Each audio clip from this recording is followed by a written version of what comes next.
नमस्कार। आज एक महत्वपूर्ण विषय पे बात करते हैं।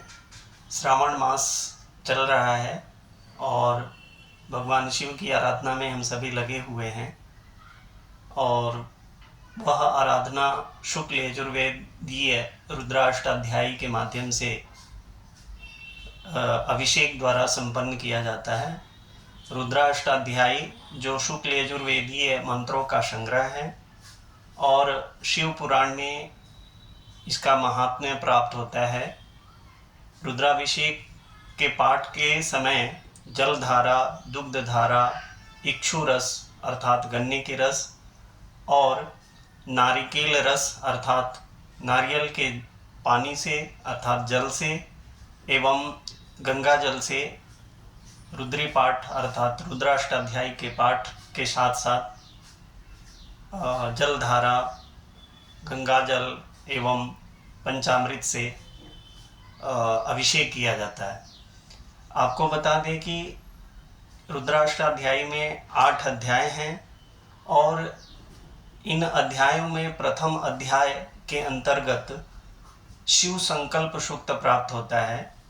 उस शिव संकल्प सूक्त को रुद्राष्टाध्यायी के अंतर्गत हृदय सूक्त का नाम दिया गया है और द्वितीय अध्याय जो जिसमें पुरुष सूक्त है उस पुरुष सूक्त को रुद्राष्टाध्यायी में पुरुष सूक्त को शिर सूक्त अर्थात हृदय और शिर हृदयाय नमः बोलते हैं और शीर्षे स्वाहा बोलते हैं।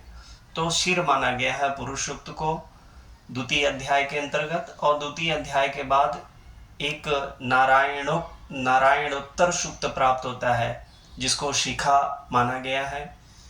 इसी प्रकार तृतीय अध्याय को अप्रतिरथ सूक्त के रूप में वाचन किया जाता है और चतुर्थ अध्याय मैत्र सूक्त के रूप में जिसमें भगवान सूर्य की से संबंधित मंत्रों का पाठ किया जाता है और पांचवा अध्याय जिसको शतरुद्रीय अध्याय के रूप में जाना जाता है वह शतरुद्रीय अध्याय अस्त्र के रूप में स्थान प्राप्त है।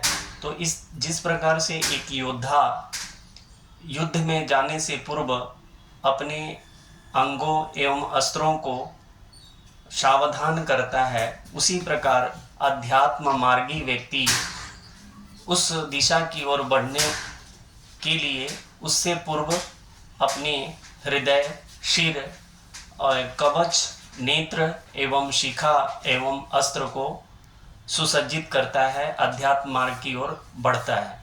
इसके बाद षष्ठम अध्याय जो है उसको महत क्षीर अध्याय के रूप में जानते हैं, सप्तम अध्याय जट्टा अध्याय के रूप में और अष्टम अध्याय को चमका अध्याय बोलते हैं और अंत में नवम अध्याय से रुद्राष्टाध्यायी का उपसंहार होता है।